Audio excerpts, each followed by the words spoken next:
নবজাগরণের আগমনী বার্তা নিয়ে আর মাত্র কয়েকদিন পরেই আসছে বৈশাখ। পহেলা বৈশাখ মানেই পোশাক, খাবারে বাঙালিয়ানা। তবে সময়ের পরিবর্তনের সাথে সাথে পোশাকের রং ও ডিজাইনে এসেছে নানা পরিবর্তন। দেশীয় ঐতিহ্যকে মাথায় রেখে প্রতি বছরের মতো এবারও দেশীয় ফ্যাশন হাউসগুলো তৈরি করেছে বৈশাখী পোশাক।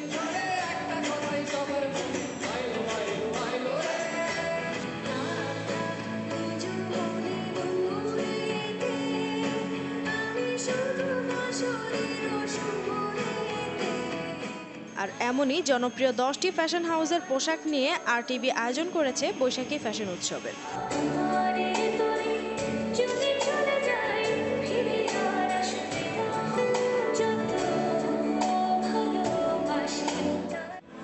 অনুষ্ঠানের শুরুতে আরটিভির চেয়ারম্যান বক্তব্য রাখেন।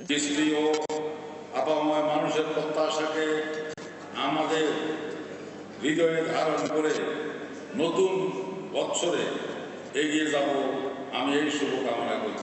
এ সময় আরটিভির প্রধান নির্বাহী বলেন, আপনাদের কাছে কৃতজ্ঞ যে সবসময় আপনাদের সান্নিধ্য পাই এবং যারা আপনারা আজকে এখানে উপস্থিত আছেন এবং শুধু দর্শক যারা দেখছেন আমাদের এই অনুষ্ঠান, প্রত্যেকের কাছে আমরা আন্তরিকভাবে কৃতজ্ঞ।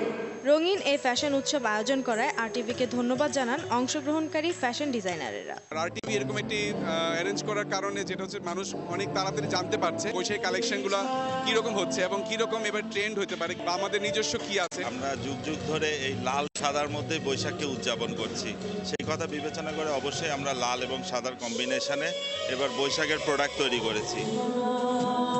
উৎসবে ফ্যাশন শোর পাশাপাশি দেশের জনপ্রিয় কণ্ঠশিল্পীরা গান পরিবেশনের মাধ্যমে দর্শকদের মাতিয়ে তোলেন। পয়লা বৈশাখের আনন্দকে আরও বেশি বাড়াতে আরটিভি আয়োজন করেছে রঙিন এই বৈশাখী ফ্যাশন শো উৎসবে। আর এই ধরনের উৎসব আমাদের নতুন প্রজন্মকে দেশীয় ঐতিহ্য ও সংস্কৃতিকে জানতে আরও বেশি উৎসাহ প্রদান করবে, এমনটাই আশা করছে আরটিভি পরিবার এবং অনুষ্ঠানে উপস্থিত দর্শকেরা।